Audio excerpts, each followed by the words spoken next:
Who am I? Well, I am ancient, I am silent, I am indestructible, I am intangible, and I'm often deadly.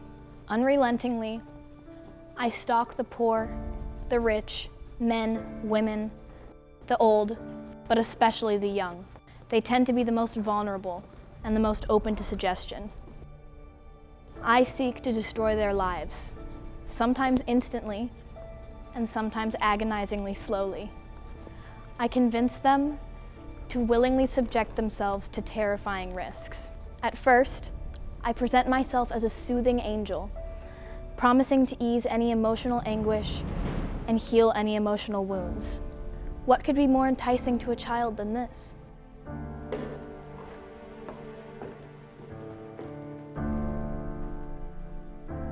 Your children are already faced with a barrage of dangers intrinsic to adolescence. An underdeveloped brain washed with dopamine, hormones, peer pressure, all factors that help contribute to my success. All that remains is for you, the parents, to be dismissive of me and to never, ever intensely supervise your children.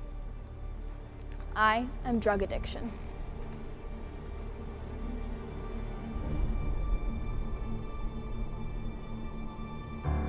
And action. On March 31st, 2002 at 4:15 a.m., my wife and I stood in the emergency room and watched as our 20-year-old daughter Amanda was pronounced dead. Her cause of death?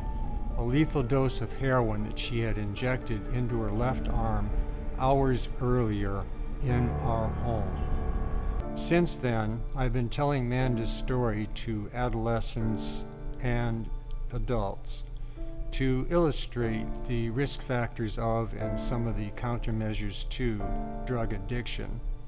During the Q&A that follows Amanda's story, sometimes I'm asked, what would you have done differently to have saved Amanda?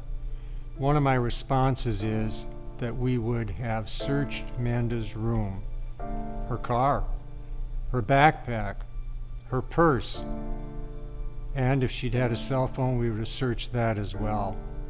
If Phyllis and I had searched Amanda's room, perhaps we would have discovered the heroin she had scotch taped to the bottom of one of her desk drawers.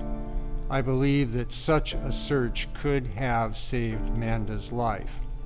So why search an adolescent's room? Searching sends a message to an adolescent that they can put their full trust in their parents to protect them from themselves. To assure the well-being of our children, don't they need us to be vigilant on their behalf? Don't parents need to know the truth?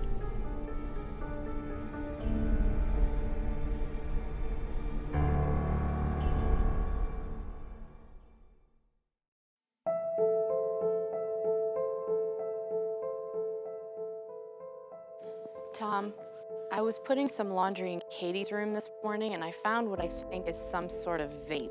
It was on the floor between her nightstand and her bed. Have you ever seen anything like that before in her room? Carol, I never go in her room. She'd have a major fit if I did. You know how she is about her privacy and stuff. But something's not right here. I agree. Do you think we should look around her room some more? Search her room? To find what? I don't know what, but this is a vape, so obviously she's smoking something. And we both know she's been acting differently the past few months. But searching her room, it seems so harsh. What if we find something else? Then what? Well, I guess we'll cross that bridge when we come to it. But my gut tells me there's something more besides a pipe. What if she has drugs in the house? Would explain a lot. Okay, let's say we find drugs in her room. I'm worried that if we confront her with it, she'll know we searched her room. She'll say we betrayed her trust. And you're probably right. But she knows we don't want her using drugs. so we trusted her not to. Hasn't she betrayed our trust in her? Isn't it our most important responsibility to protect her, even if it means suspending our trust in her until she's proved she's earned it? Of course. Okay, I guess at this point I don't even care if she'll be angry. Let's search her room, and when she gets home, her car. Okay. Well, it's not going to be easy. We just can't assume she's not using drugs. Maybe she's dealing with something. Maybe she's hurting. Or maybe she just needs professional help.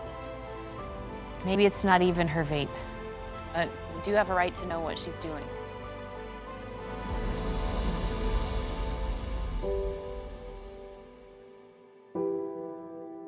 As Katie's parents begin to search her room, they are confronted with two conflicting emotions, hope and fear.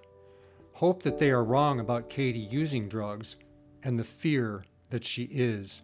It would be so much easier to abort their search of Katie's room and her personal belongings. A relief, really. Perhaps they were wrong and the search will reveal nothing. Would they feel that they had overreacted? But perhaps they are right and find further evidence of drug use. Wouldn't they feel that they had fulfilled a parent's primary responsibility, protecting their child from all dangers, even herself? Parents need to search every item in their child's room, no matter how unlikely it seems that drugs could be concealed in them. Containers are shaken, opened, and smelled. Stuffed animals are squeezed and jiggled to verify that no drugs are hidden within them. A search of every drawer and container is made, as well as beneath the mattress. Any possible hiding place is checked. Eventually, drugs, pills, and alcohol are found. But of the utmost importance is Tom's discovery of Katie's journal in her nightstand, where she has written a deeply disturbing poem about herself that provides her parents with an understanding of Katie's compulsion to alter her consciousness. Tom and Carol are shocked and somewhat relieved. Shocked that their child was living a dangerous, secret life, but relieved that they have begun to discover the truth. They now realize their trust in Katie was used by her to deceive them, a trust that blinded them from seeing or wanting to see Katie's secret life. Katie, put your phone down. We need to talk with you. About what? About your well-being. My well-being? I'm fine. No, you're not. I took the laundry into your room this morning and I found this. You want to tell us about it? Well, there's nothing to tell. You guys are being dramatic. Sarah gave it to me at school and asked me to hold it for her. No, she didn't. That's the only excuse in the book. We searched your room today. You searched my room? Are you serious? You went through my stuff? You're serious. And you wonder why I never tell you guys anything. We found your stash of drugs. You gonna lie to us again and tell us those are Sarah's too? No, those aren't. They're not. It's not what you guys think. It's just. I don't know. Let's talk about what we do know. Something is going on that's bigger than stress about school or fight with your boyfriend. And we also know this, honey, because we read some of your writings. You read my journal? Yes, we did, and I'm terrified by what you wrote. We had no idea what you're going through. Swallow me down in a deep black hole, so far underground where my screams remain untold. Please don't follow to try and rescue me. I don't want you to see what I've lost, what could never become, all the things I'll never be. As painful and scary as all of this is, honey, at least now we know and we can help. We can get you treatment for your addiction and for the things making you feel this way. Addiction? I'm not a drug addict.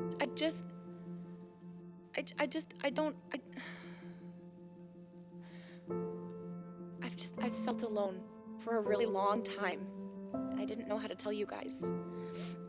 I feel like I'm on the outside looking in. Like everyone else is happy and has friends, and I just feel alone. And now that we know that, we can help. I mean, you're bigger than any drug or addiction or any of those crazy feelings you're having. Your mom and I will help you, and we will help you find the purpose of your life. Your dad and I love you, and we'll always be devoted to you. Now that we know what's going on, we can help. I want to get better. I do. I'm tired of feeling alone, and I'm really tired of lying to you guys. I need help. I need your help.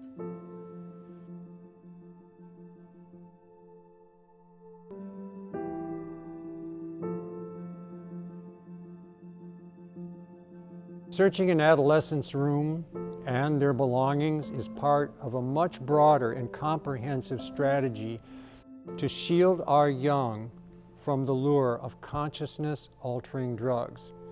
That strategy is presented by our Drug Coalition's first film on YouTube, A Parent Plan for Drug Prevention.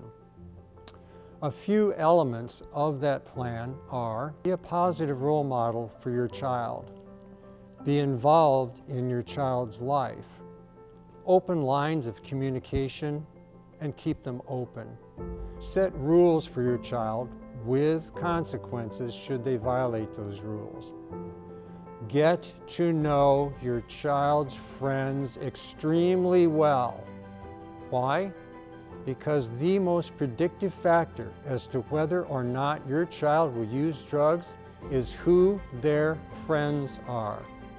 And lastly, intensively supervise your children's activities. The Community Action Drug Coalition of Porter County is hopeful that our YouTube productions will contribute to the safety of your children. Thank you for watching them.